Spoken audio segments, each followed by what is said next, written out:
All right, welcome back, team. This is episode 13. Lucky 13, we're getting on. We've stuck to it. Episode 13 of the Southend podcast. If you are listening, thank you very much. That's very generous. So this episode, we're going to talk a little bit to our current members and also to people thinking about doing CrossFit, whether it's with us or with another gym.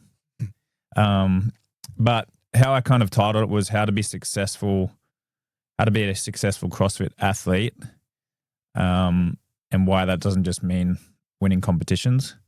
So by that, I mean, basically there's lots of little different variations of a CrossFit athlete. And the term athlete is loosely used from just a beginner member to some of our more advanced members. So that's the reason I use the word athlete. So as I'm getting into that there, basically it is person and goal dependent. We do have a lot of different variations of people.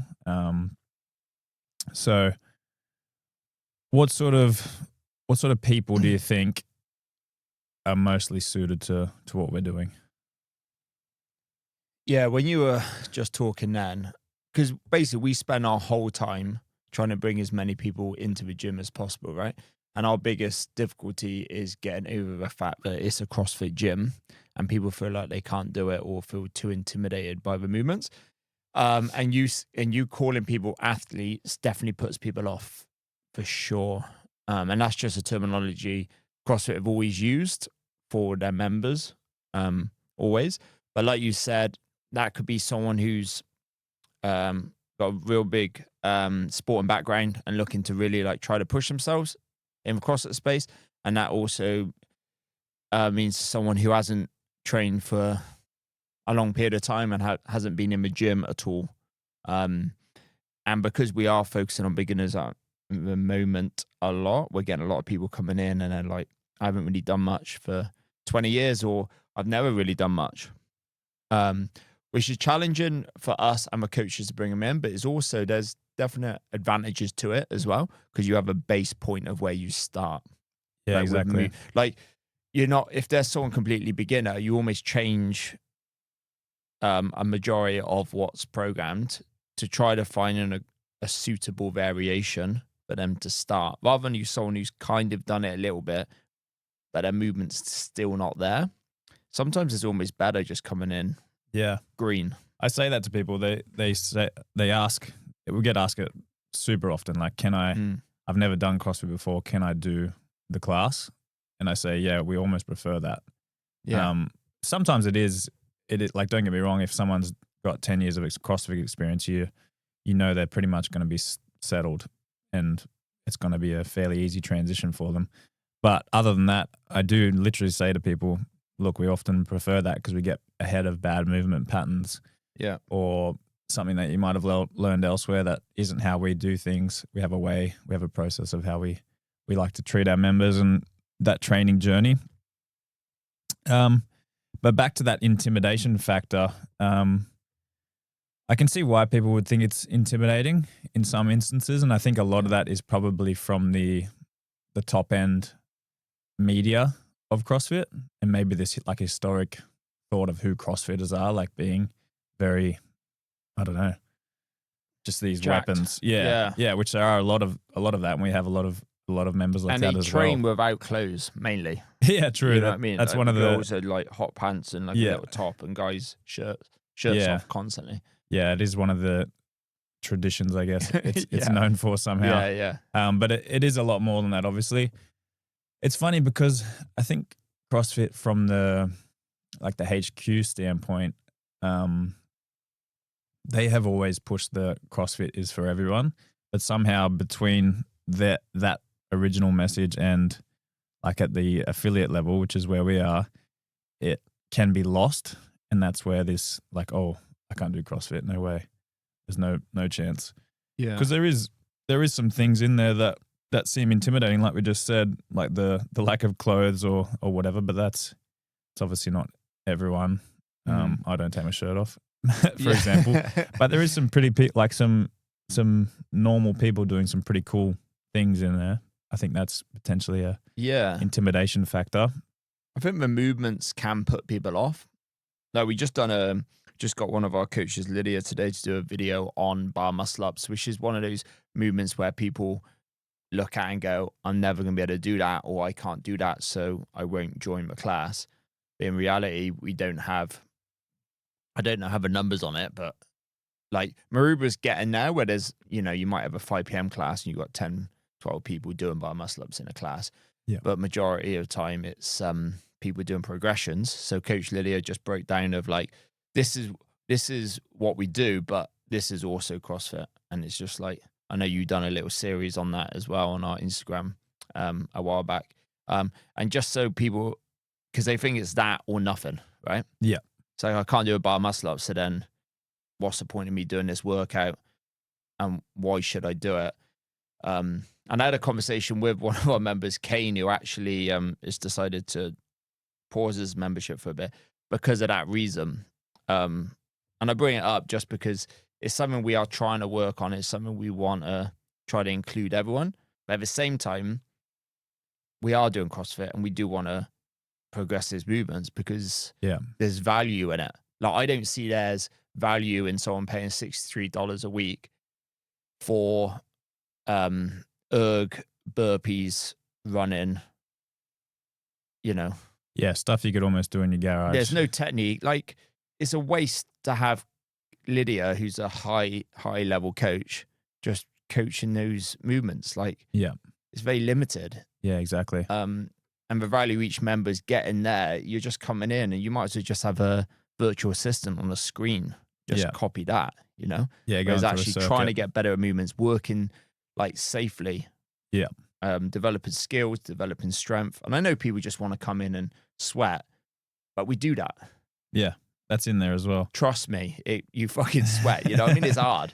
Yeah. You're not fucking just standing there just listening to a coach just talk for 30 minutes. Yeah. Like, it's difficult. Yeah, and there's a reason behind the methodology. It's not just random workouts and movements that we're CrossFitters, we're doing these movements. There's a reason to go from, like you said, a bar muscle up is almost like the top of the gymnastics scale, for example. But like you said, there's many scaled down versions from that.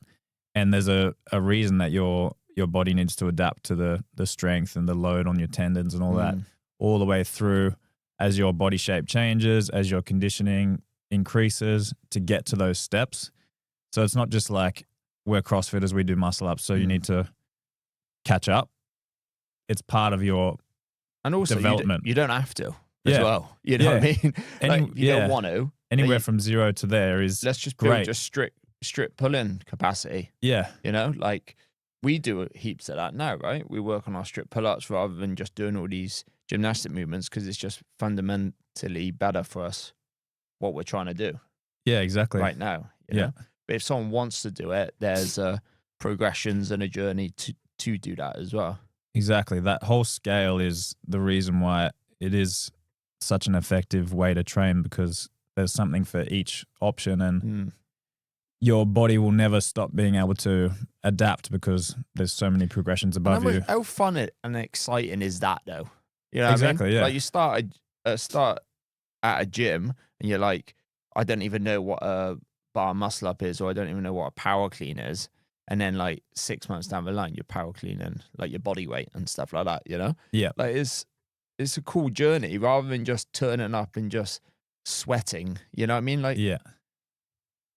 fuck. Like, what's the progression in a step class? Yeah. You know what I mean? In a pump class, where's the progression from pump class to pump class? Or progress from 2 kilo dumbbells to 4 kilo dumbbells. Yeah.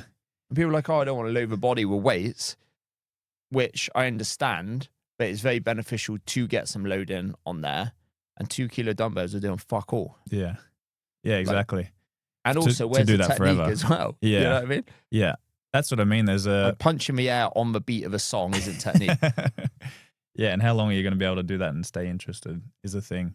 Yeah. And I think that's what, like, getting your body to adapt to these new loads and new ranges of movement, which it wasn't previously used to. It's not about you becoming an elite CrossFitter unless you want that. It's about the path all the way through it and keeping yourself interested. And we just talked about one specific movement there. As an example, the muscle up has a high end range, and then it has the low end range, and all the way through can be interesting and great for your body adaptation. But there's hundreds and thousands of movements and variations basically in CrossFit. So that's where like getting your body to adapt to something new is so beneficial for your overall training journey and interest, I would say. And also, like, coming into the gym, like, you don't want to be just going straight into those movements, because you're going from nothing to then this dynamic movement on the bar. The chance of something happening is starting to move up there with injury-wise. So taking that pressure off people coming through the door straight away. Yeah. Like, I say that to people, especially guys where they got mobility issues. I'm just like, we're easing to this range on the bar, maybe kip swings or hanging from the bar even. But today in the workout, you're going to warm it like that. But today in the workout, we're going to do a different movement. Yeah. And then we just slowly build that. Yeah. It is especially important for guys, I think, because not always, but it's often they have the raw strength to potentially do some of these things. But like you said, they don't have the range of motion. Where females, as a general trend, it would be the opposite. They often have the range of motion, but not the strength. Females definitely tend to have less of that ego factor, so they're willing to be more patient with the scaled options, whereas guys they might join with a mate, or they're from a sporting background, and they tend to be, just as a general rule, not always the case, they tend to be more competitive and want to push, and they see the advanced guys ahead of them. They want to try and do the movements, blah, blah, blah. Yeah. But yeah, that's basically, I wanted to kind of get into like advice to be a successful CrossFitter. And like I said at the start, that doesn't necessarily mean being a competitive athlete winning competitions. For me, a successful CrossFitter is just as much important as someone who comes and trains regularly in a CrossFit gym. So any person. 3 classes a week. Yeah, perfect. So what would be your advice in terms of, if we consider scaling, consistency, patience? Yeah. How would you be approaching that thing? Well, for a beginner, let's say. Yeah. So mobility and movement restrictions is a big one from the get-go. So what I mean by that is, if you can squat below parallel with toes and heels being in contact with the ground without pain, that's a good place to be. So then your back squat and your front squat and so on will probably be okay to sort of kind of like progressively load. With a lot of guys, overhead mobility is an issue. So taking the bar from their shoulders to overhead, particularly squatting. So when we're doing a technical movement like a snatch, is like, can you squat below parallel for one? Great. Can you take your arms overhead with locked elbows? Isn't always doable for some people. So finding a little bit of limitations, and I don't mean that as in like, we can't improve those limitations, but a good example just with us, right, is first time you snatch, you could squat snatch 60 pretty much from day one, because you had good range of mobility, and you weigh 94 kilos. So you're, you know what I mean? You got a bit low behind you. Yeah. So you combine those two, you got a 60 kilo squat snatch. Whereas I couldn't overhead squat with a pole very well from the get-go. So mobility was always a bit of a fighting issue, which if you're snatching, that's going to be problematic, right? So your journey of progression for you is, day one is 60 kilos. So then you hitting 100 kilos is probably realistic within probably 6 months. I don't know how long it took you to hit 100, but maybe a year, right? Yeah. But for me to hit 60 kilos might be my goal within that same period of time. Yeah. Like with good technique, I mean, and like hitting good depth positions. So from day one, finding what is limiting you, and kind of just being okay with that. Yeah. Because if you push through those limitations, that's when injuries will come. Like if you're super tight through your chest and shoulders, and you're getting on the bar and you're just aggressively going through that kip on the bar, something will go. Yeah. So we just need to build that in. Yeah. So you're kind of saying, trying to put that ego or that, I don't know, because it is exciting. On areas, yeah. Yeah, on certain areas, but it doesn't mean you can't. You need to work on these weaknesses, but it doesn't mean you can't progress on these. If I've got an old other Achilles ones. injury because I've done it in rugby, Yeah. double unders and box jumps, I just need to be smart about, right? So Yeah. I'll probably do step ups and I'll probably sub the double unders out, maybe the singles or maybe to a bike erg for that. I'm not going to go straight in and try and, because I'm going to get injured. Yeah. So it's just trying to be aware of where your body's at for when you're starting to train. Yeah. If you haven't done anything for 10 years, yeah, you're going to be sore whatever the fuck we do. Yeah, for sure.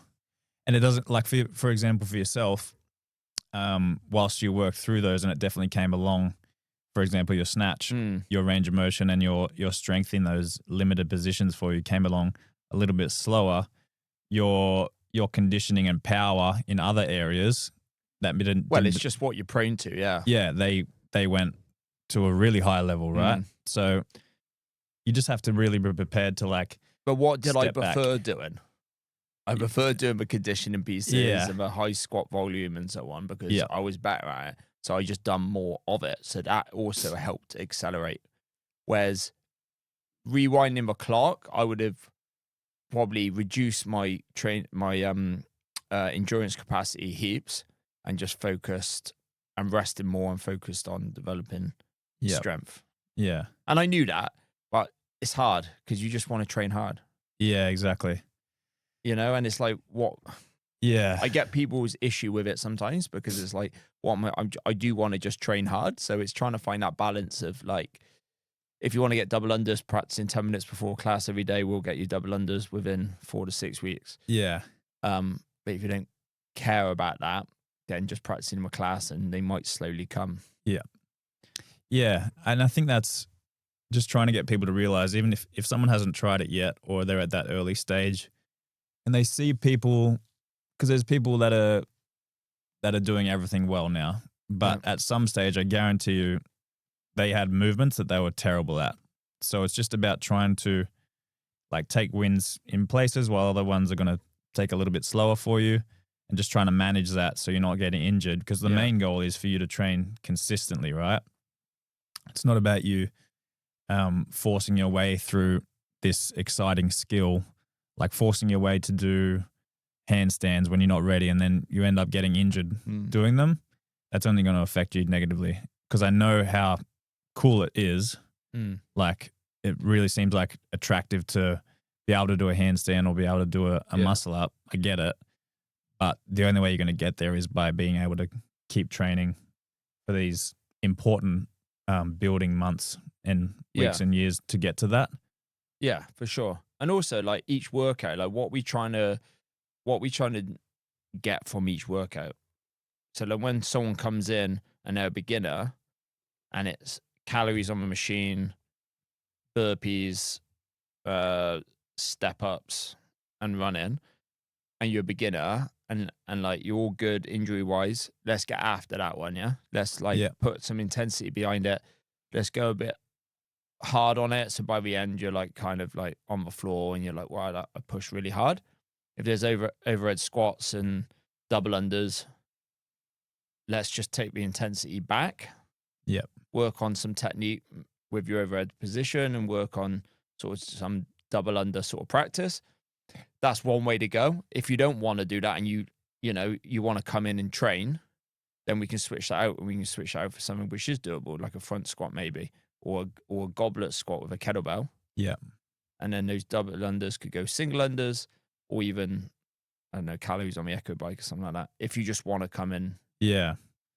Yeah. So what you're kind of saying is there's days to bring the intensity, and then there's options if you wanted to have an intense workout, there's days to go. Or just move well. And this is actually not even just beginners. This is like everyone. Oh yeah, for sure. There's days to go. Like, I know you do it as well. Like, there's days to go and there's days just to, like, you got to respect the movement, respect the workout sometimes. Yeah, for sure. Like, if you just go full ham on this workout, Yeah. it's not going to end well. So you just need to, there's certain days, and that comes from good coaching. Yeah. And so you've got a good perspective on that. We don't expect members to know that. Yeah. I think I think people would be really surprised if they just took a step back before a workout and thought, I'm just going to move well on each movement, move deliberately, go through the range of motion and the technique that my coach has told me to, rather than just trying to race. They'd be surprised how often, obviously the knock-on effects from that is great, but how often they would get a good result in their workout anyway. A great piece, I think, a good piece of advice as well is for people, beginners, well, and just people training in general, I think, is when you're doing a workout, trying to ease into the workout as you go. So 10-minute AMRAP, 15-minute AMRAP. How many times do we see it fast out of the gate, then they're dying, and then the pace is completely dropping? So it's like trying to ease into that. Yeah. We were talking about earlier with like a lot of our members got High Rocks on July 5th in Sydney, and I've got it, and this is my third time I'm doing it. And the last two times, actually, no, not the last two. The second time I'd done it, I just got pulled in. I got pulled into the hype, and I just went out. Yeah. And it's just a miserable experience because I was redlined within 5 minutes of a hour 10 to hour 20 workout. Yeah. It's just so silly. Yeah. And that's an extreme level of like people do a class, but people didn't do it in a class. And then like redline within 45 seconds and it's a 12-minute AMRAP. It's a long time. Yeah. So if you can ease in and then even get faster if you're feeling all right. Yeah. I think it's a good metaphor for an overall training journey, right? Like starting off patient and steady and slow for your seeing your training journey as in years. Because how often I really love to see when people, they pull back on the weight or the movement to perfect the previous step. And they're the people that you see end up coming in 4, 5, 6 sessions a week, moving well. They got busy lives themselves, but they train like that for the full year. It's usually the people that come in and see, oh, these other boys have got heaps of plates on. I'm gonna share the bar with them, rip in, and then I'm gonna go the advanced weight. And they're the ones that you see, oh, I'm gonna have to pause for 3 weeks because I've got to do physio now. Like that's usually how the equation goes, which seems obvious to talk about now, but I really think if we can give people a guide on how to enter into a CrossFit gym or become a successful CrossFitter, regardless of the level, that would be it.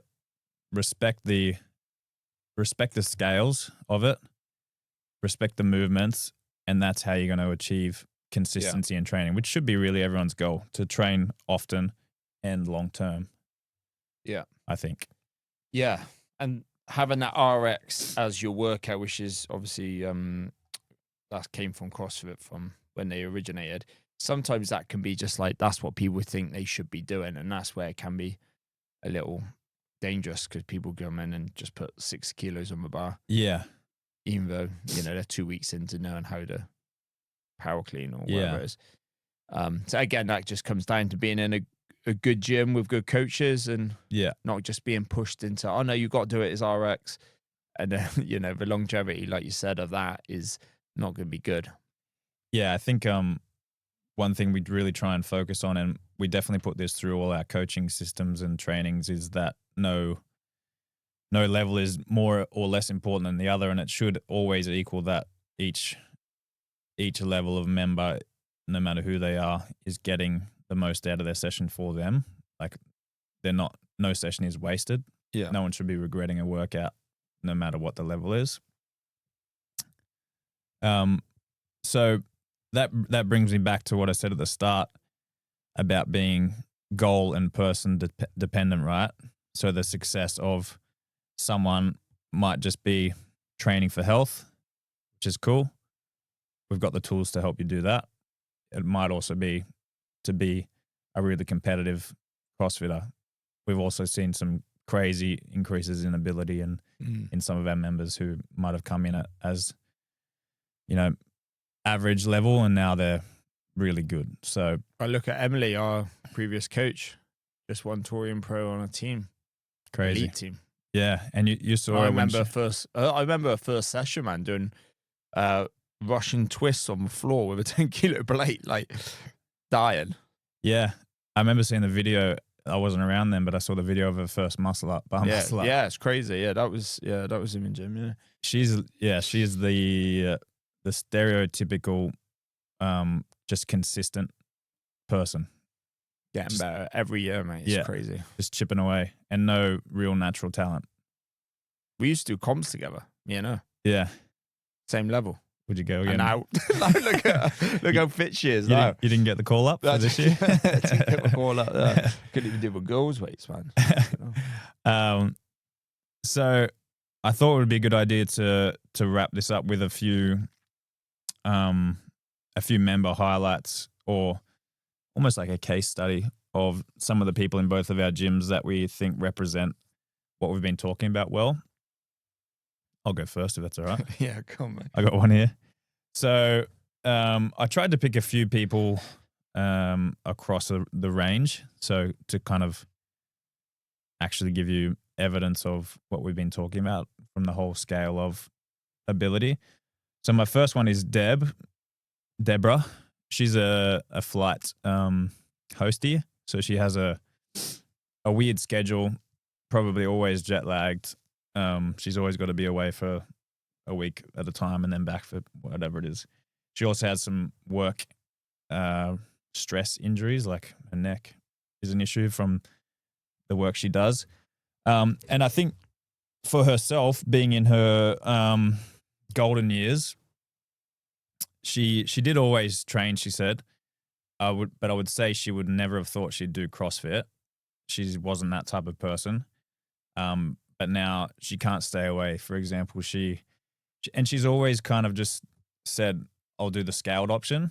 And it's been so cool to see her progress from like the number of bands she might use on her scaling option for a pull-up variation or handstand push-up variation, or the height of the box that she's able to get to now with her box jumps, the weight on the barbell for her squats.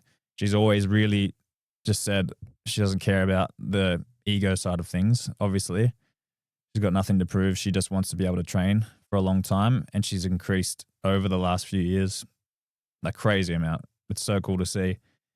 So much so that she took a couple of weeks off because of her neck stuff from work was getting really bad, and she tried to go to Pilates, and she just couldn't stay away from the gym. She had to be around the training that we're doing, the people that were there, our coaches. She just couldn't stay away. So she, for me, is a perfect example on that end of the scale, who really just respected scaling movements, and it's paid off because now she can train consistently when she's in Australia. Even with her weird schedule, she's really been able to kill it over the last few years. Yeah, because of that. Cool. Do you think that's the programming, or do you think it's the gym and the culture? I know it's a bit of both, but it's I think if I had to guess, like, do you think we could be doing anything training wise? No, she would get bored of it. That's like, even like Pilates, for example, wasn't like, I'm sure she could have got a good workout of that, but it has to be in the format that we have. It has to be. And she's developed a really good friendship with our coach Colleen, who's created a really good group environment for sort of beginners, and like we have a longevity class, don't we? Which is going well. Yeah. To answer your question, it is a bit of everything, but it has to be. It couldn't be boring training. That's what she said. It's too boring to not do this. Do you think that's changed for her though? Yeah. Oh, for sure. Yeah. Now that she's done this style of training, she can't go back to boring shit. It's game over. Yeah. Going back to the gym and stuff like that. And for her, being on that, even she's made her way through the scaling system on all these different movements. She's got so much more she can do. So that's like, for her, that's such a journey for her still to keep her interested. Yeah. Like she's getting ahead of her aging by just being interested in training and coming in consistently, listening to the coach, being around the community. Would you like to give an example, mate?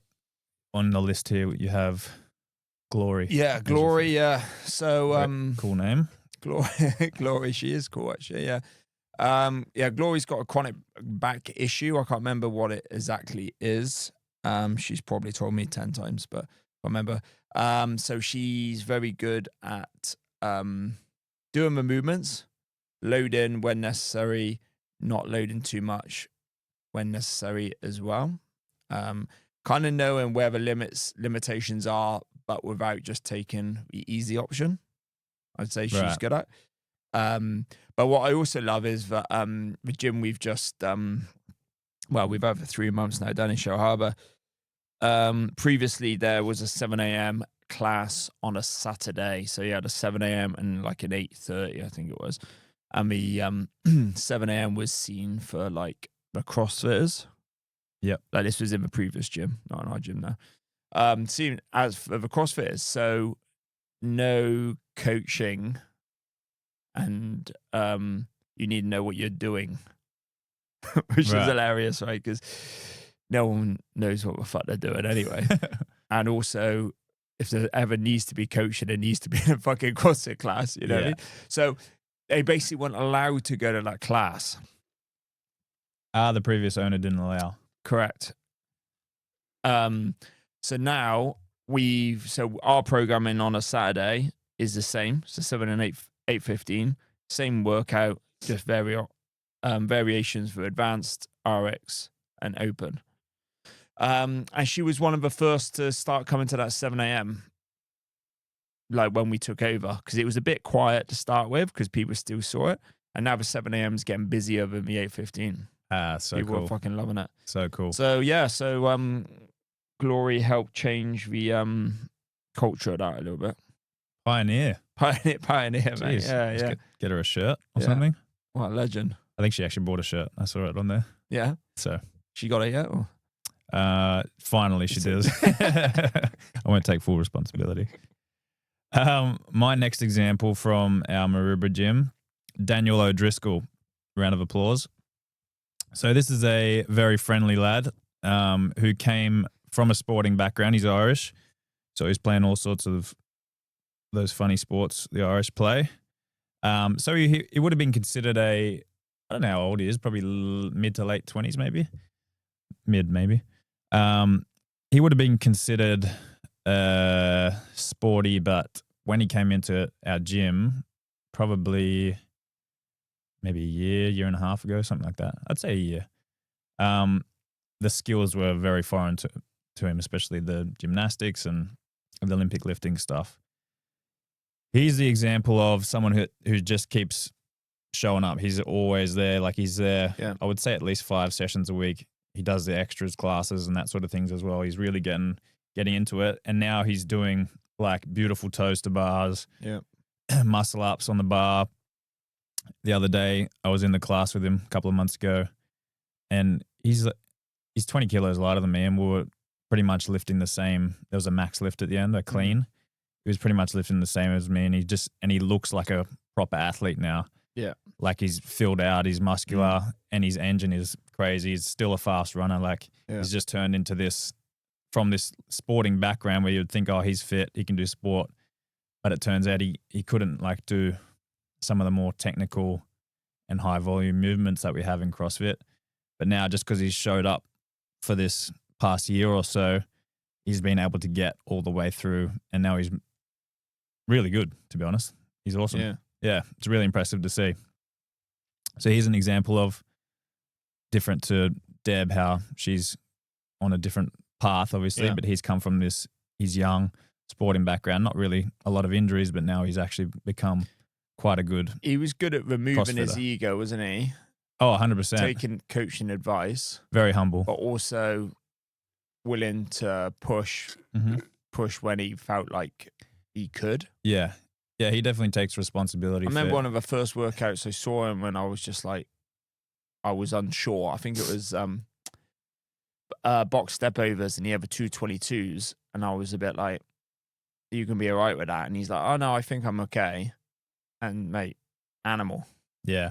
Single leg strap, he's really good at. Yeah. I was like, but he knew that within himself. Yeah. I could tell, but he was like, no, I feel like I'll be all right with that. Yeah. But there's other movements, like a power snatch, for example, he's staying on 40 instead of doing a 60. Yeah. Because his movement's not quite there yet. Yeah. I remember chatting to him when he couldn't link 2 toes to bar together and that sort of thing. Like, I saw a video of him this morning, like smacking a huge set out. Like, super impressive. And it's just like a good example of if you, like, it'll come.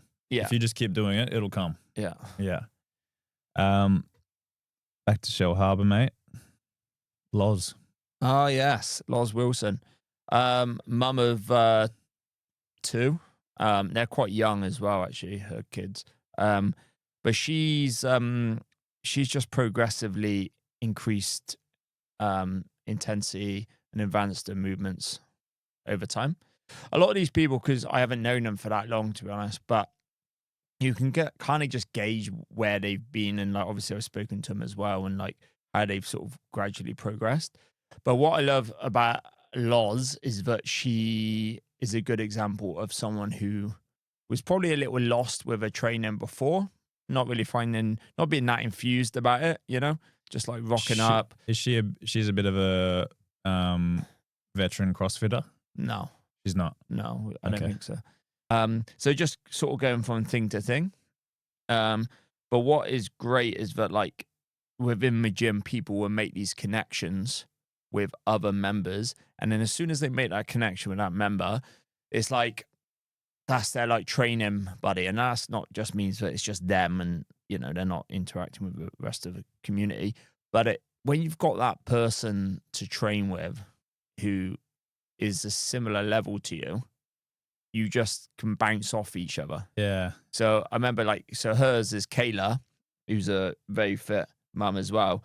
And Kayla was like, I'm going to try and do 17.5 kilo dumbbells for the rest of the year instead of 15s, just to push herself. That's cool. And then the other day I saw Loz had 17s. Okay. You know what I mean? Whereas Kayla wasn't even there. Yeah. But that would have been because of that. It's like an accountability buddy. Yeah, accountability buddy. And they just work off each other. So Loz is fitter in areas, Kayla's fitter strong in other areas. So you've got this like friendship, but also like healthy competition, I would say. Yeah. They're both competitive as fuck, to be honest. But like, I remember doing a workout with her Loz in there, and it was like running box step ups and sit ups or something. And they were getting after it. You know what I mean? Pace you couldn't. No, I was running. I was like, can you fuck off? I'm fucking just trying to have a workout here. Yeah. Making me go way faster than I wanted to. But yeah, animal. And she's also, one more thing on that is that they've just signed up for Down Under intermediate teams this year. Her, Kayla, and Nina, who was a previous coach. Good. So that's very exciting. Yeah.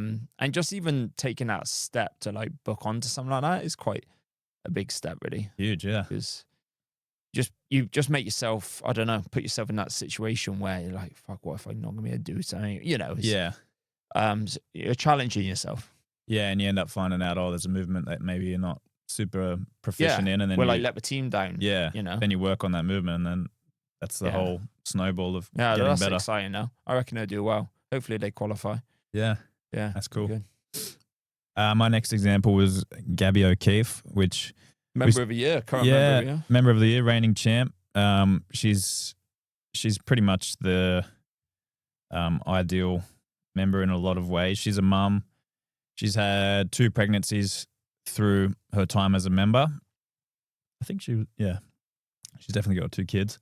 But I've seen her go through the pregnancy and then come out of that building back up phase. And it's just really cool to see someone that at the start of her time with us, she wasn't naturally gifted in any way. She has a little bit of a gymnastics background, but now to see her, it feels like almost every week or month she's ticking off a new, like, decent level new skill, like in a handstand or in like a gymnastics movement, or on the barbell. And this is just someone that's not doing anything super special. She's just always training. she's always there. Not like an idiot. Like she's there. Yeah. She does the hour class. She might do a few extras every. Well, she hasn't got loads of time available because she works and has 2 kids. Yeah. So she's not doing anything outrageous. She's just showing up for the class. Yeah. 4, 5, 6 times a week sometimes. And she's just a really good example of someone who shows up and it's really working for her. She's also had, as a added benefit, since her second kid, a crazy physique transformation as well. She really looks like an athlete now as well. And this is just a normal mum who ended up loving where she was training. Yeah. And she's actually a really important part of the community, I would say, as well. Such a good, between that 9:30 and midday class, whichever one she does, with the coaches who are usually on at that time, and the people in that class have this proper social club now, which is really cool to see. And her kids are growing up in the gym environment around all these other members as well. It's really nice to see. So well done, Gabby. I think Gabs. Your next one, Big Phil. At Fill Me Up. That's his that's him. Instagram handle. Phil's one of the 5 a.m. crew. When we first got to the gym, I was just training, and the 5 a.m. was seen as this, like they're the hardcores or whatever. So, and then I didn't do a 5 a.m. class until I coached one of the classes. This was before we owned the gym. And just instantly, just like, lovely dude. Everyone's just like, because you don't know when you're walking in, you don't really know, what they're going to be like. Are they going to be coachable? Are they going to be, a bit arrogant or whatever? But super nice. Everyone's super humble there, and he's always working. Just gets his head down and works. Still working on skills. He's been in CrossFit for a while now, but still. We've been trying to develop his ring muscle up recently, which has been cool. And he's good at not hiding from things. Nice. I think some people who've been doing it for so long are good at areas and then hide from areas they're still sort of lacking. And the ring muscle up tends to be that one for a lot of people who've been doing it for a long time. And also previously, the gym wasn't set up for ring muscle ups very well. So they kind of use that as an excuse. Okay. Now we have... what do we have? Six high ring stations now. So no excuses for people to be getting on. But but he's also a good example here. Pull back, like with the ring muscle ups, like he's being realistic with where he's at. And I can see he still gets frustrated because, he might finish last in a workout with ring muscle ups, but there's only 2 other people doing ring muscle ups, you know what I mean? Yeah. But he just feels like he's not progressing. But from where he's come from, he's progressed heaps. Nice. And also just trying to get that movement down. There's a thing of doing the movement and then doing the movement well. When someone's got ring muscle up, you're like, oh yeah, you've got that. Yeah. Let's try to repeat that now on a second. Where some people can do like 5 or 6 ring muscle ups, but it's not quite there. It looks like it's almost going to be dangerous if they... Yeah, whereas he's worked hard on getting that first rep nice. He still needs to get that consistency, like strength and endurance in that movement, but is getting there. And he's always the first one to help anyone or... Nice. Like, when you get people who are OGs in gyms and been around a long time, they can move around the gym like they own the place. That's my barbell. No, that's my favorite fucking bike erg or whatever it is. And there's definitely none of that with him or any of those guys and girls. Yeah. They're very welcoming. And also that 5 a.m. is starting to be a bit more diverse in like beginners and stuff like that now, which is sick. So that's exactly it's what an want, awesome right? class. That 5 a.m. is pumping. It's funny. Even you said yourself you just heard about the 5 a.m. class. You had this, and you didn't know exactly how it was going to be, and then for you to be able to go in there and now you're saying, like it almost had this blanket of intimidation without you even meeting it yet, but now it's like this thing that anyone can come to, and no matter if you're an animal or a beginner. Oh, they're super coachable, all of them. It's good. They actually want to be coached. Yeah, is the truth. Yeah, whereas there wasn't really any coaching being done. Right. Yeah. Okay. Previously. I've got one more example. Oh yeah, We got time, mate. go on. So this is someone that I would say is on the opposite end of their journeys. Well, not opposite, far away from, for example, what I talked about with Deb. But funnily enough, they could train in the same class. So that is basically what represents what we're doing at Southend. So Kirby, he's 30 odd years old, and he came from interstate. So he'd done CrossFit for a few years before. He came in pretty good, right? Very fit. Always wanted to go at everything very hard. He was good. He was a good level already. Always competitive. He is what we'd call a competitive CrossFitter for sure. So he, just by showing up, and he does train a lot, and he's conditioned himself to be able to come that much because he's progressed through from certain levels, from like high end RX to through those lower ends of advanced, and now he's in the high end of advanced skills and weights and that sort of thing. And he's been able to do that by showing up all the time. So now where before he probably he was a little bit rusty on his high-end skills with the gymnastics, like ring muscle ups. They're a bit muscled sort of thing. Now he's knocking out really nice sets under fatigue. He's snatching, for example. He was probably in that 80 kilo range, maybe 90s, muscling it. But now he's been showing up to the lifting classes for a couple of years now. And now he's comfortably doing over 100 kilos consistently. So he's kind of gone from that like really hungry, competitive, fit as fuck guy to now he's in top 100 in Oceania in terms of like where he's gotten to just by showing up, always pushing, but not skipping any of the work either, right? No, definitely not. So that's just another example of like we'll cater for Deb with her scaling, but we'll also cater when someone like Kirby comes in who's already considered pretty good to now he's at that next level. Kirby's a little different because he had some natural ability and he knew that. He knows that. But CrossFit is a very humbling sport. Yeah.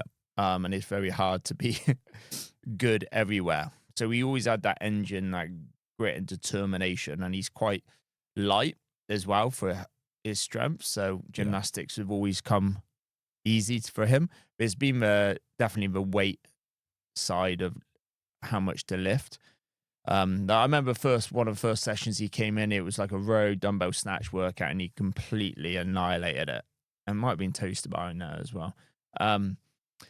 But then I also remember open workout not that long ago when he got like one ring muscle up or something, and you had people who were nowhere near his fitness levels beat him on that. But he's rectified that now, and he's one of the best in the gym. Ring muscle. Did he win that ring muscle up workout in our in-house comp? He was one or two, wasn't he? I think he was second. But he's just worked hard on his weaknesses. So he identified that strength is obviously one of his issues. Like 60 kilo thrusters used to like bury him. Yeah. And now he can wrap that out all day, baby. For him though, I don't know. I haven't actually directly spoken to him about this, but from what I can see is that he spent a lot of time trying to level out these weaknesses. So he just lifted for a while, didn't he? He followed Zoe's program, like done her classes, but also got extra programming. Yeah. Bring his strength up. To bring his strength up, which has come up. But I think he's got to a point now where he kind of realizes he's elite in areas.